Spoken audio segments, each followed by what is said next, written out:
नमस्कार मैत्रिणींनो, मी Madhuri's cooking and लाईफस्टाईलमध्ये तुमच्या सगळ्यांचं खूप खूप स्वागत करते।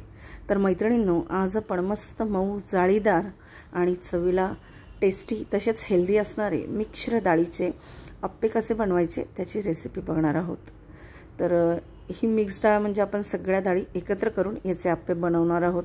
मुलांसाठी खूप हेल्दी ऑप्शन आहे, नाश्त्यासाठी ऑप्शन आहे, प्लस तुम्ही टिफिनला देखील देऊ शकता। चला तर मग सुरुवात करूया। सर्वात आधी आपण साहित्य बघूया। 2 वाटी तांदूळ, 1 वाटी हरभरा डाळ घेतलेली आहे, अर्धी वाटी तुरीची डाळ घेतली, अर्धी वाटी उडदाची डाळ, पोहे 1 वाटी आणि मुगाची डाळ अर्धी वाटी आणि मेथी दाणा घेतलेला आहे 1 चमचा आणि एकाच वाटीने सगळं प्रमाण आपण घेतलेलं आहे। तर आता हे सगळं साहित्य मी एकत्र करून स्वच्छ धुवून घेणार आहे। तर साहित्य घेताना तेवढी काळजी घ्यायची की माप घेताना सगळं एकाच वाटीने आपल्याला घ्यायचं आहे, म्हणजे अचूक प्रमाणामध्ये हे अप्पे अगदी मस्त होतात। आणि 1 चमचा पोहे खायचा चमचा भरून आपण हे मेथी दाणा घेतलेला आहे। पोहे मी याच्यामध्ये लगेच घातलेले नाहीयेत, कारण काय होतं पोहे लगेच भिजत घालायचे नाहीयेत। जेव्हा आपण मिक्सरला हे सगळं बॅटर बनवून घेऊ तेव्हा आपण पोहे याच्यामध्ये घालून घेणार आहोत। आता 4 ते 5 पाण्याने हे धुवून घेतलेलं आहे। आवश्यकतेनुसार पाणी घालून आपण हे 7 ते 8 तास भिजून घेणार आहोत। तर आता याला आपण भिजायला घालूया। रायशनचे तांदूळ मी घेतलेले आहेत, तुम्ही कुठलाही जाड तांदूळ घ्यायचा आणि शक्यतोवर इंद्रायणी तांदळाचा वापर नाही करायचा, कारण इंद्रायणी तांदूळ कसं खूप चिकट असतो। आता हे 7 ते 8 तासानंतर भिजून तयार आहे। आता आपण हे मिक्सरला वाटून घेणार आहोत। तर मिक्सरला वाटताना देखील याची खूप जास्त बारीक पेस्ट करायची नाही आहे। आता पोहे 2 पाण्याने स्वच्छ धुवून या सगळ्या डाळी आणि तांदूळ आहे याच्यामध्ये घालून घेतलेले आहेत। आता हे सगळं मिक्स करायचं आणि मग ह्याचं आपल्याला बॅटर बनवून घ्यायचं आहे।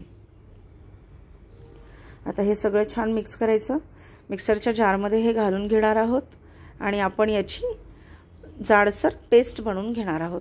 खूप बारीकही करायचं नाही आहे आणि खूप जाडही करायचं नाही, नॉर्मली जो भरड प्रकार असतो त्या टाईपमध्ये आपल्याला हे बारीक वाटून घ्यायचं आहे।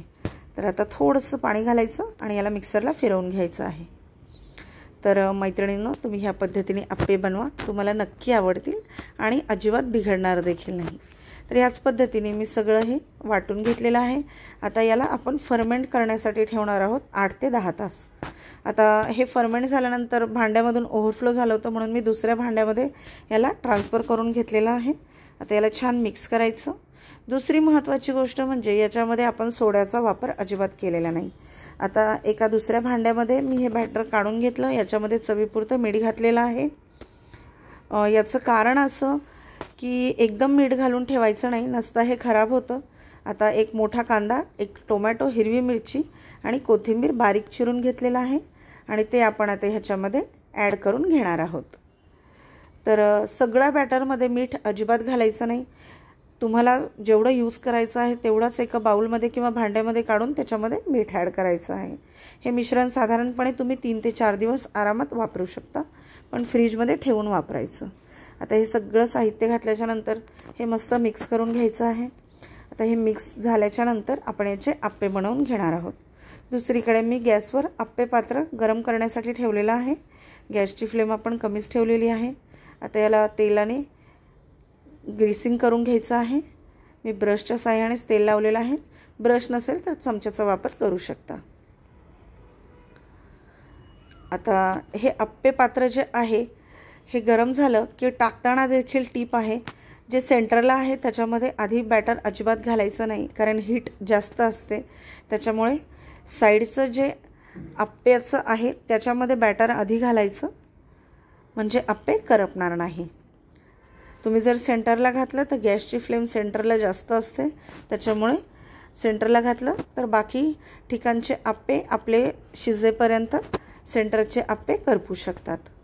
तर ह्या पद्धतीने हे बॅटर घालून घ्यायचं आहे आणि गॅसची फ्लेम मध्यमच ठेवायची आहे, मोठी अजिबात करायची नाही आहे। तर अगदी घरात आहे त्या साहित्यामध्ये अचूक प्रमाणामध्ये हे अप्पे होतात। मैत्रिणींनो, नक्की ट्राय करा। कसे वाटले ते कमेंट करून सांगायला विसरू नका आणि माझे व्हिडिओ तुम्हाला आवडत असतील तर चॅनलला लाईक, शेअर, सबस्क्राईब करायला देखील विसरू नका। आता साईडला आपण हे अप्प्याचं पीठ घालून घेतलेलं आहे, आता आपण सेंटरला घालून घेणार आहोत आणि आता झाकण ठेवून ह्याला आपण छान शिजवून घेणार आहोत। तर ह्या पद्धतीने हे आप्पे नक्की बनवा. सगळ्यात महत्त्वाचं म्हणजे याच्यामध्ये सगळ्या डाळी असल्यामुळे अतिशय हेल्दी रेसिपी आहे.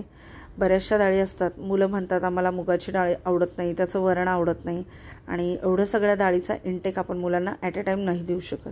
आता काय करायचं, उलटून घेताना देखील सर्वात आधी सेंटरचे आप्पे उलटून घ्यायचे, कारण ते सर्वात आधी तयार असतात. गॅसची फ्लेम मोठी असल्यामुळे गॅसची फ्लेम सेंटरला जास्ती लागते. आता साईडचे आप्पे आपण उलटवून घेणार आहोत. आणि शक्यतोवर आप्पे पात्र तुमच्याकडे असेल तर ठीक आहे, नसेल तर तुम्ही असं 12 याचंच घ्या, म्हणजे ॲट अ टाईम खूप आप्पे तयार होतात. छोटं जर स्टँड असेल तर खूप खेळत बसावं लागतं, ॲट अ टाईम खूप जास्ती आप्पे होत नाही.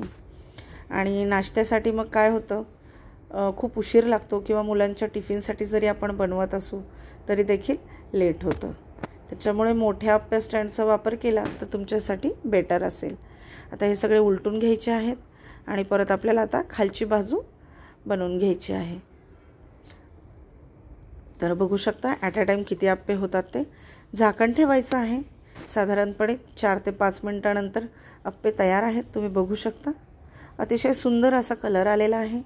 आणि ह्याच्यासोबत मस्तपैकी खोबरं आणि डाळवं, हिरवी मिरची, कोथिंबीर घालून मी चटणी बनवलेली आहे. तुम्हाला जर चटणीचा व्हिडिओ हवा असेल तर तुम्ही मला कमेंट करून सांगू शकता, कारण मी चटणीचा व्हिडिओ केला नाही, नसता हा व्हिडिओ खूप मोठा झाला असता. तर ह्याच पद्धतीने हे आप्पे तयार झालेले आहेत. आता याला मस्त प्लेटमध्ये सर्व केलेलं आहे. चटणीसोबत टोमॅटोचा सॉस देखील तुम्ही देऊ शकता. तर मैत्रिणींनो, रेसिपी नक्की ट्राय करा. कशी वाटली ते कमेंट करून सांगायला विसरू नका. तुमचे जर काही सजेशन असतील तर ते देखील तुम्ही मला देऊ शकता. आता तुम्हाला मी एक आप्पं आतून कसं झालेलं आहे ते दाखवते. तुम्ही बघू शकता अतिशय जाळीदार झालेला आहे. रेसिपी नक्की ट्राय करा. भेटूया पुढच्या व्हिडिओमध्ये. तोपर्यंत खूप खूप धन्यवाद.